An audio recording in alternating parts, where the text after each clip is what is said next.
10 మందిలో పాట పాడినా అది అంకితమెవరో ఒకరికే. విరితోటలో పూలెన్ని పూసినా గుడికి చేరేది నూటికి ఒకటే. ఈ పాట పరమార్థం ఏంటి? లక్నో సూపర్ జైంట్స్కి అర్థం ఏంటి? ఎస్, ఉంది, డెఫినెట్గా ఉంది. ఎందుకంటే లక్నో సూపర్ జైంట్స్ ఎంతమంది పిక్ చేయాలి? 10 మందిని పిక్ చేయాలి. కానీ 10 మంది కోసం వాళ్ళు పాట పాడి దాన్ని ఒక్కరికి అంకితం చేశారు. ఇన్ ద సెన్స్ వాళ్ళ దగ్గర 23.35 కోట్ల అమౌంట్, పెద్ద అమౌంటే ఉంది, కన్సిడరబుల్ అమౌంట్. కానీ దాంట్లో యాజ్ మచ్ యాజ్ 16 crores, 16 కోట్లు, పూరా 16 crore ఒకే ప్లేయర్ మీద పెట్టారు. పూరన్ పై, నికోలస్ పూరన్ మీద చాలా అగ్రెసివ్గా వెళ్ళి 16 కోట్లు పెట్టి అతను దక్కించుకున్నారు. మిగతా 9 మంది ప్లేయర్స్కి కనీసం ఈచ్ 1 crore కూడా పెట్టలేదు. అంటే వాళ్ళ దగ్గర మిగిలింది కూడా తక్కువ అమౌంట్. అప్పుడు దీనికి పోగా వాళ్ళ దగ్గర మిగిలిన అమౌంట్ ఎంత? 7.35 crores. దాంట్లో మిగతా 9 మందికి 1 కోటి రూపాయలు కూడా ఈచ్ పెట్టే పరిస్థితి లేదు. నెక్స్ట్ హైయెస్ట్ పెట్టింది 75 lakhs for Daniel Sams. Romario Shepherd కోసం 50 లక్షలు పెట్టారు. నవీన్ ఉల్ హక్ కూడా 50. అలాగే ఉనాడ్కట్, అమిత్ మిశ్రా, ఇండియన్ ప్లేయర్స్, వీళ్ళకి కూడా, ఇండియన్ సీనియర్ ప్లేయర్స్, వీళ్ళకి కూడా 50-50. యష్ ఠాకూర్ మీద 45. మిగతా ముగ్గురు అన్క్యాప్ ప్లేయర్స్ మీద 20 lakhs ఈచ్ పెట్టారు. ఇంకా వాళ్ళ దగ్గర 3.55 crores మిగిలిపోయింది. సో ఇంత అమౌంట్ ఒక ప్లేయర్ మీద పెట్టడం కరెక్టేనా? Easy worth that much? Last time 10 కోట్ల పైగా వస్తేనే పూరన్కి అంత సీన్ లేదు అతనికి అని చెప్పి చాలామంది భావించారు. కానీ ఈసారి వీళ్ళు చాలా అగ్రెసివ్గా వెళ్ళారు. ఎందుకంటే మీకు మినీ యాక్షన్స్లో ఏమవుతుంది, మీకు 4-5 మంచి ప్లేయర్స్ ఉంటారు, 10 టీంలు వాళ్ళ కోసం వెళ్తాయి. దాంట్లో మీకు ఖచ్చితంగా players prices they touch the roof. So అదే జరిగింది. నికోలస్ పూరన్ యాక్చువల్గా నేను కూడా ఇచ్చిన టాప్ 5లో ట్విట్టర్లో నేను పోస్ట్ చేసిన తర్వాత మన దగ్గర కూడా నేను టాప్ 10లో పెట్టిన వాటిలో నికోలస్ పూరన్ నెంబర్ 5 పెట్టాను. అలాగే అతను కూడా ఈసారి టాప్లో వచ్చాడు. చాలామంది అతనికి అంత అమౌంట్ వస్తుందో అనుకోలేదు. కానీ I believe because he is a lower down ఆడే బ్యాట్స్మెన్, బిగ్ హిట్టింగ్ చేయగలిగేవాడు, లెఫ్ట్ హ్యాండర్, కీపింగ్ కూడా చేస్తాడు. సో అందుకని అతనికి చాలా వాల్యూ ఉంది. That's why these people went whole hog for him. వీళ్ళు గంభీర్ కూడా ఏంటంటే, గంభీర్కి థింకింగ్ నాకు ఇప్పుడు సెలెక్ట్ చేసిన టీం బట్టి చూస్తే ఏమనిపించిందంటే, they wanted some aggression in the middle order. ఎందుకంటే టాప్ ఆఫ్ ది ఆర్డర్లో రాహుల్ స్ట్రైక్ రేట్తో గంభీర్ హ్యాపీగా లేడు. సో తర్వాతైనా మనకి ఆ మొమెంటం రావాలి అని అతనికి ఆ ఫీలింగ్ ఉంది. So already Quinton de Kock scores at a very good pace. కానీ తర్వాత ఆయుష్ బదాని లాంటి యంగ్స్టర్స్ ఉన్నారు. దీపక్ కూడా ఈజ్ ఓకే, మంచి స్ట్రైక్ రేట్తోనే ఆడతాడు. స్టాయినస్ ఉన్నాడు. కానీ ఒక మంచి ఫ్రీ ఫ్లోయింగ్ బ్యాట్స్మెన్, అలాగే ఒక ఫినిషర్గా అనుకుంటే బాగుంటుందని భావించినట్టుకున్నాను. ఫినిషర్గా వాడతారా, నెంబర్ 4లో ఆడిస్తారా, లేకపోతే స్టాయినస్ని ముందుకు పంపించి పూరన్ని నెంబర్ 7లో ఆడిస్తారా, నెంబర్ 6లో ఆడిస్తారా?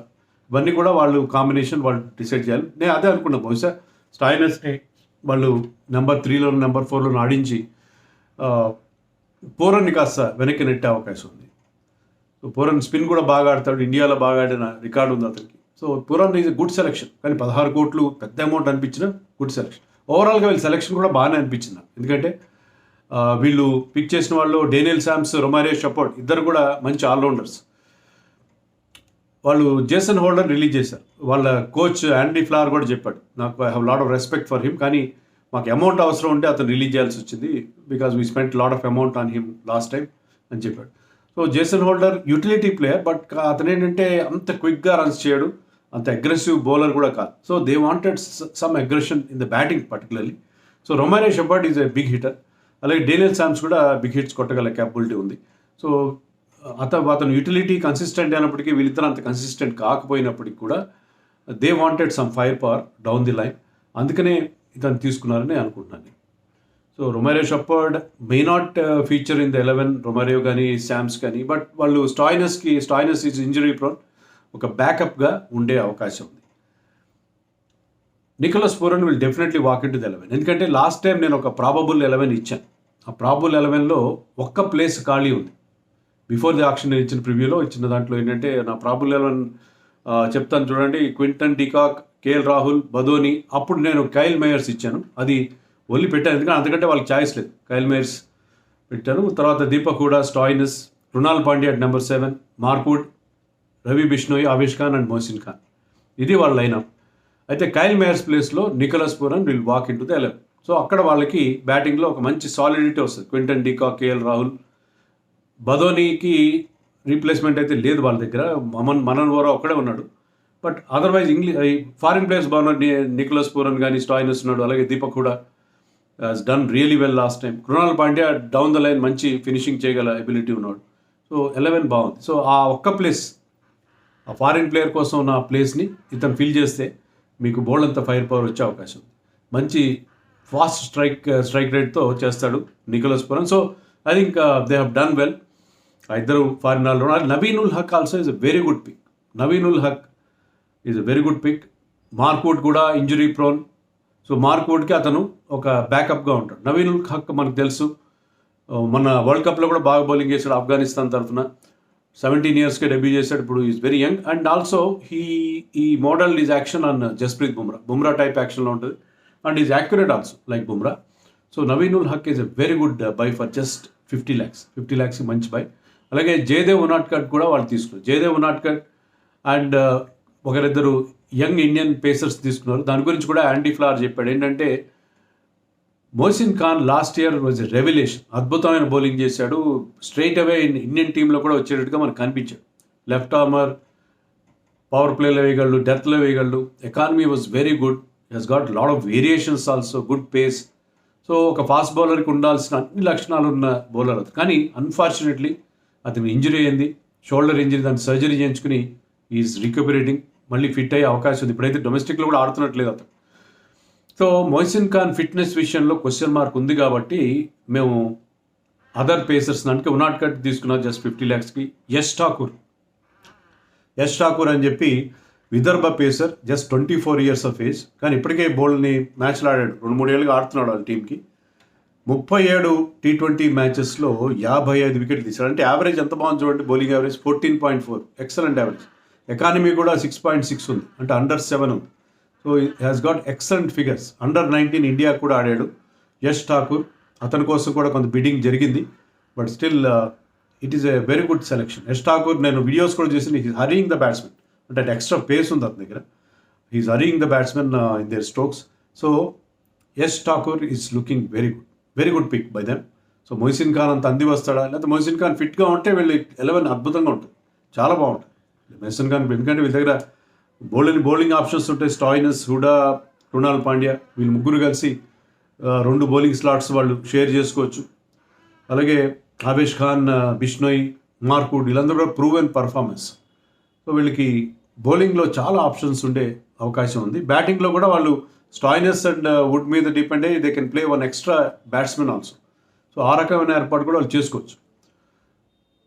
సో వాళ్ళు ఇంక తీసుకున్న మిగతా ఇండియన్ ప్లేయర్స్లో ప్రేరక్ మన్కడ్ అని చెప్పి 28 years సౌరాష్ట్ర చెందిన allrounder, seam bowling allrounder. Strike rate బాగానే ఉంది, కింగ్స్ లెవెల్లో ఉన్నాడు గతంలో. కానీ అంత ఈ లెవెల్కి మెజరప్ అవుతాడా అనేది డౌటే. డొమెస్టిక్లో అతను హెస్ బీన్ కన్సిస్టెంట్లీ పర్ఫార్మింగ్. ఈ సీజన్ అంత గొప్పగా లేదు, కానీ he's a good performer, seam bowling allrounder. ఏదో బ్యాకప్గా తీసుకున్నారు. I don't think he will break in to the 11. అలాగే స్వాప్నిల్ సింగ్ ఫ్రమ్ బరోడా, ఇతను కూడా 31 years of age, left arm spinner. He can also bat a bit. గతంలో ముంబై ఇండియన్స్కి కింగ్స్ 11 టీంలో ఉన్నాడు. అంత హాట్ పిక్ ఏం కాదు. బట్ యుద్వీర్ సింగ్ చరక్ అని చెప్పి జమ్మూ కాశ్మీర్, అతను 25 years of age. Jammu Kashmir మన ఉమ్రాన్ మలిక్ చూసిన తర్వాత జమ్మూ కాశ్మీర్ ఫాస్ట్ బౌలర్స్ ఎవరైనా మనకి ఎక్సైటింగ్గానే ఉంటారు. కానీ his numbers are not great. 14 T20 matches ఆడితే 4 వికెట్లు తీసుకున్నాడు. కానీ I think they must have seen him in the trials. మంచి పేస్ ఉండి ఉంటుంది అతనికి, అతన్ని మోల్డ్ చేసుకోగలము అని చెప్పి వీళ్ళు అనుకున్నారు.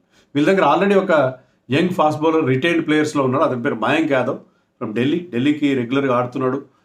20 years of age. సో అతన్ని కూడా ఫ్యూచర్ కోసం పెట్టుకున్నారు. So I think Gambhir Delhi వాడు కాబట్టి అతనికి ఢిల్లీ గురించి వాళ్ళ గురించి తెలుసు. Even Ayush Badoni is from Gambhir's place and Gambhir's club also. So అతను కొన్ని టాలెంట్స్ ఐడెంటిఫై చేసాడు. ఆయుష్ బదోని కనుక అంది వస్తే, తర్వాత ఇప్పుడు నికోలస్ పూరన్ తన is a very talented guy, కానీ అప్పుడు తన టాలెంట్కి న్యాయం చేయలేదు.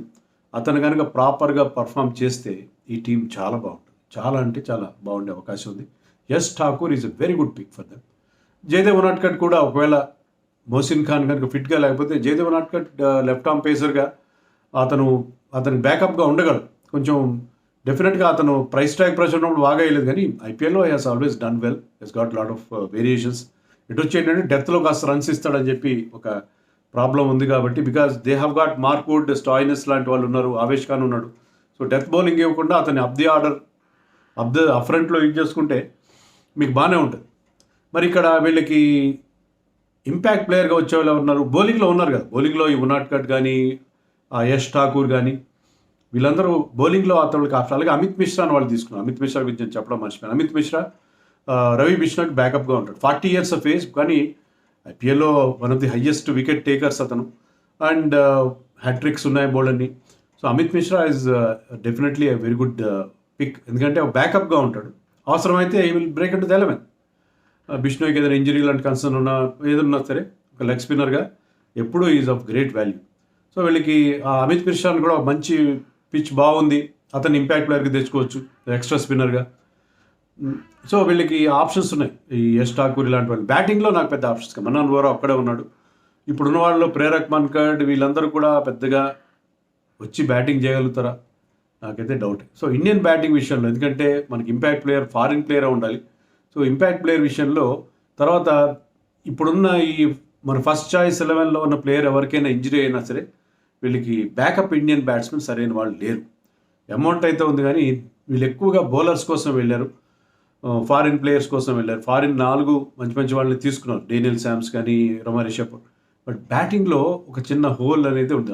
ఆయుష్ బదోని ఫెయిల్ అయినా మనన్ వోరాని మనన్ వోరా ఎప్పుడు కూడా పెద్దగా ఐపీఎల్లో పర్ఫామ్ చేయలేదు.